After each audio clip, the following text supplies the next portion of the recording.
అందరికీ నమస్కారం. ఈరోజు కూటమి ప్రభుత్వం ఏర్పడి సంవత్సర కాలం పూర్తయిన సందర్భంగా ఈ రోజుకి సంవత్సరం పూర్తయింది. అలాగే ఆంధ్ర రాష్ట్ర ప్రజలు నరకాసుడి నరక పాలన నుంచి బయటపడి సంబరాలు చేసుకోదగ్గ సందర్భం ఇది. వీళ్ళు ఈ పొద్దు గగ్గోలు పెడుతున్నారు. ఏమని? వెన్నుపోటు దినమని. మీరు చేయాల్సింది వెన్నుపోటు దినం కాదు, గొడ్డలిపోటు దినం చేయాలి. ఈరోజు ఇంత పండగ సందర్భంలో, ఇంత మంచి పరిపాలన అందిస్తున్న సందర్భంలో మీ గురించి మాట్లాడాల్సి వస్తుందంటే అది మా దురదృష్టం అనుకుంటాను నేను. వీళ్ళు నిన్న మహానాడు జరిగితే నోట్లోకి మాస్కులు వేసుకొని అక్కడికి వెళ్ళి కరోనా వచ్చేస్తుంది, అందరినీ కబలిచ్చేస్తుంది అని నాటకాలు ఆడిన మీరు ఈరోజు వేల మంది జనాలతో సభలు చేస్తా అంటే కరోనా రావడం లేదా? కూటమి పాలన వెన్నుపోటు అంట. ఏది వెన్నుపోటు?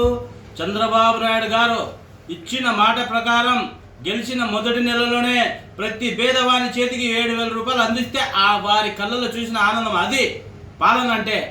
1,000 రూపాయలు పంచడానికి 1,000 రూపాయలు పెంచడానికి మీకు 5 ఏళ్ళు పట్టిందే. కనీసం సిగ్గు శరమన్నా ఉందా మీకు? ఈరోజు చంద్రబాబు నాయుడు గురించి మీరు వచ్చి వెన్నుపోటు తినమంటారా? మీరు వెన్నుపోటు దినాలు కాదు చేయాల్సింది, మీరు చేయాల్సింది గొడ్డలపోటు దినాలు. ఒక పింఛన్లు కానివ్వండి, ఒక పేదవారికి గ్యాస్ సిలిండర్లు 20 లక్షల మందికి రాష్ట్రంలో ఇచ్చినాం ఈరోజు. దాన్ని మళ్ళీ వేరే విధంగా అందరికీ చేరేలా చేయాలని చెప్పి దాని గురించి వెరిఫికేషన్ చేసి ఇది చేస్తున్నారు, ప్రభుత్వం చేస్తుంది. ఇంకొకటి, ఈ నెల మీరు జోకులు వేసినారే, నీకు 15 నీకు 15 నీకు 15, అదే 15,000 మీ వాళ్ళ ఇంటికి కూడా వచ్చిస్తారు. దాంట్లో ఎటువంటి సందేహం లేదు. ఎందుకు ఆలస్యమైందంటే మీ మాదిరిగా ఏమంటారు అదరాభద్రా పనులు చంద్రబాబు నాయుడు గారు చేయరు. ఆయన అడ్మినిస్ట్రేషన్ ప్రభుత్వం వచ్చింది, ఇంట్లో ఎంతమంది పిల్లలు ఉన్నారో అంతమందికి ఇస్తానన్నాడు కాబట్టి అది కూడా ఇంత ఆలస్యమైంది. వెరిఫికేషన్ చేసి ఎన్ని కుటుంబాలు ఉన్నాయి, కుటుంబంలో ఎంతమంది పిల్లలు ఉన్నారు వెరిఫికేషన్ చేసి ఇవ్వాలా. అది ఒక కుటుంబానికి ఇచ్చేది కదా, అందరికి ఇస్తాన్నాడు కాబట్టి వెరిఫికేషన్ చేయడానికి కొంచెం టైం పట్టింది. దీనికి గొగ్గెత్తి వెన్నుపోటు దినము. ఎక్కడ వెన్నుపోటు? రేపు ఆగస్టు 15కు ఫ్రీ బస్సులు వస్తాయి. రేపు 12వ తేదీ తల్లికి వందనం అందరికీ ఇవ్వబోతున్నాడు. లాస్ట్కు చివరికి ఏం జరుగుతుందంటే మీరు వీధుల్లోకి పోతే జనాలు తరిమి కొట్టే రోజులు వస్తాయి. వెన్నుపోటు దినం కాదు వచ్చేది, తరిమి కొట్టిన రోజులు కూడా వస్తాయి.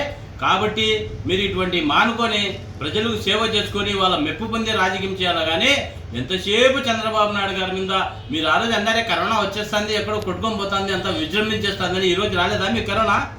వేల మందితో మీరు సభ నిర్వహించి ర్యాలీ నిర్వహిస్తారే అంటే జనాలకు అయిపోయింది. మీరు దొంగ అరిచినట్టు మీరు దొంగలు కాబట్టి అందరికంటే ముందు దొంగ అని అరుస్తున్నారు. చంద్రబాబు నాయుడు గారు తెచ్చిన ప్రతి పథకాన్ని, ఆయన చెప్పిన ప్రతి హామీని నెరవేర్చడమే కాకుండా ఆయన చెప్పని హామీలు కూడా అందిస్తాడు ప్రజలకని చెప్పి ఈ సభాముఖంగా నేను తెలియజేస్తూ, వైసీపీ నాయకులారా ఇప్పుడైనా మారండి. శవ రాజకీయాలు, వెన్నుపోటు రాజకీయాలు అన్నీ మీ దగ్గరనే ఉన్నాయి, ఎక్కడా లేవు. కాబట్టి రేపు రాబోయే 29 కూడా కూటమి ప్రభుత్వానిదే అని మీకు తెలియజేసుకుంటున్నాను.